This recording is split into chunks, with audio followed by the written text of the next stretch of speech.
it is time for Honorable Jalango to make his own brand. He has his own brand, but he has no political brand. He came into office because of the leader of opposition, Raila Amolo Odinga, and his fame, of course, and his Utu, Nawatu. You see, when someone has such a slogan, he wants to help the people. But politics is different. Politics is local. People will troll you. People will get you out of office not because you're working, because they feel you're not supporting their leader. So he needs to touch his base and make a base outside from the Luo community. The Luo community right now are like, they are bereaved. They don't have someone to take care of them.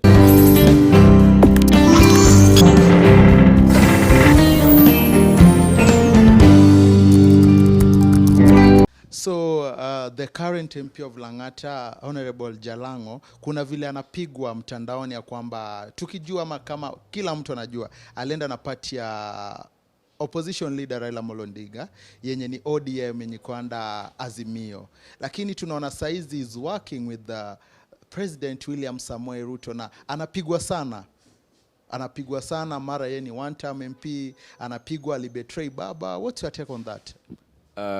Unajua mti mzuri ndio unapigwa mawe.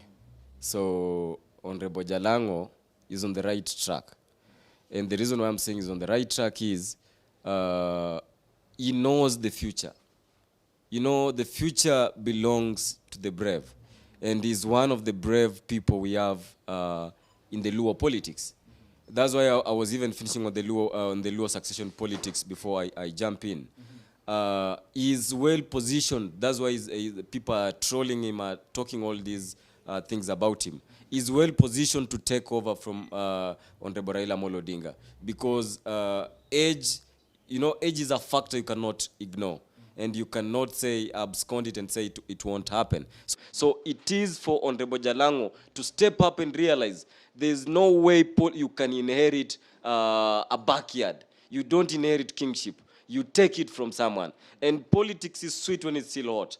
If I was him, I will wrestle it from Raila Amolo Odinga. Because for sure, Honorable Jalango, I can tell you for free, Raila Amolo Odinga won't pass up the baton to you. And he won't pass a baton to anyone. The Luos are going to be like Luyas. There is no specific leader. So it is for him to take over and be like, no, I want to lead my people to prosperity. And he has already shown them the way. Like, we cannot keep on supporting someone who's into opposition. Like I've told you earlier, opposition have no budget. So Honorable Jalango understands that. He understands, he supports, and I know he believes in Raila Amolo Odinga. But the people around Raila Amolo Odinga do not believe in Honorable Jalango. Simply because they feel when you're close to Baba, there is something you're getting out of it. And some of them are even fearful of his aura, of Honorable Jalango's aura. They think the moment he's close to Raila Amolo Odinga, he will take over as the Luya Kingpin. But fortunately, it is playing good for him. It is for him to capitalize on it and take it away from Raila Odinga. You cannot wait for someone to die for you to take over their land. You take over their land if you mean it when they are still alive. That is when people respect you. People won't respect you if you take a dead man's land. But if you take a land from a man who is still living, people will respect you. They know you can take up a fight. Because politics is a fight. It is not a game of soft gloves. This is a game you get in hard and you go hard and take over the seat. He took over Lang'ata. I didn't expect for him to, because I was in UDA, you see. So he took over Lang'ata. So the same criteria he used, he should start advocating for Luo leadership, whereby Luo land needs to develop more than it is right now. He needs to direct his energy down there.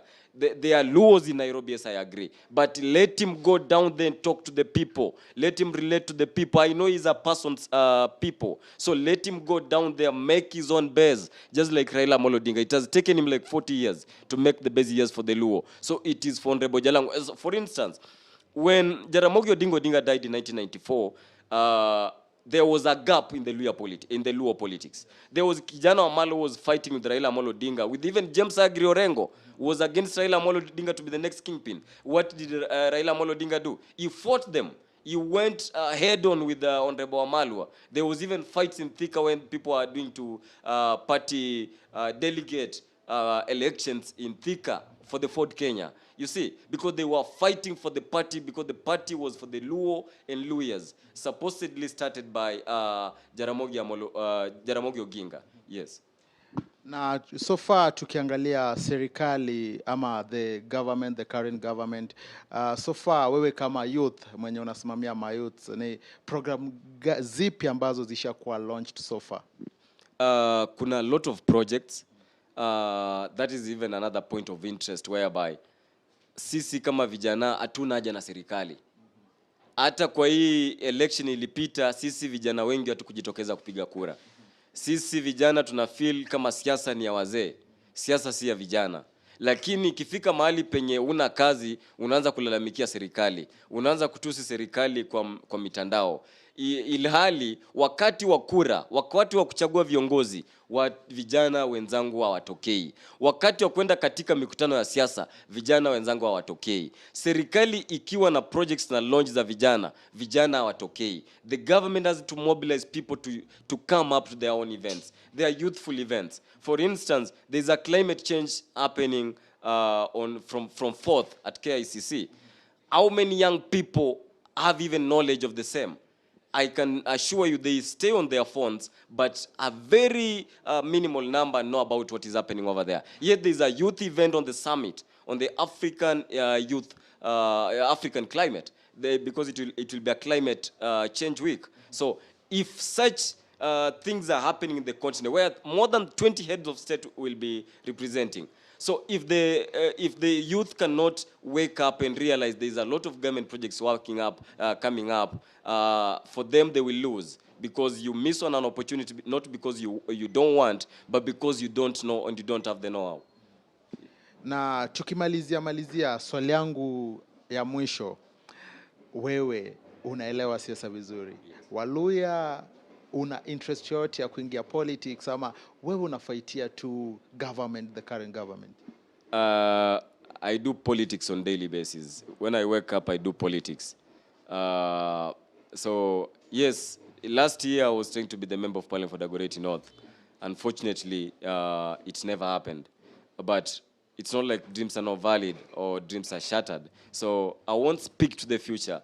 For now, we have a government in place. We have members of parliament in place. We have MCAs in place. The only thing we can do is to give them time to work. So for me, if it is for political ambitions, this is not the right time to say this is what I want to be, this is what I would like to be in the near future. But with time, people will know what we are looking for. But the ultimate and the most important thing is the role of the young people in this government. We have been so quiet for so long. We have been away from the table for so long. It is our time to sit there and realize, no, we pay taxes to this government. So we deserve accountability and we deserve opportunities. Just like old men and women are so full into the government.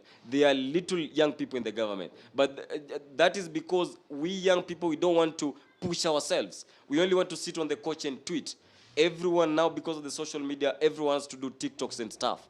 But then, what is the benefit at the end of the day? Are you communicating for entertainment or for your own value? Yeah.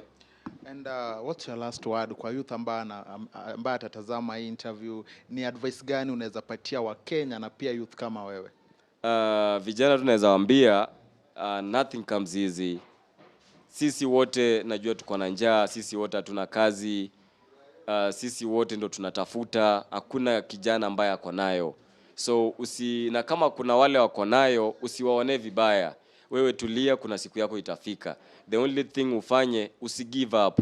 There is always that burning desire inside you. What do you want to be ever since you were a kid? Don't let that fire go off.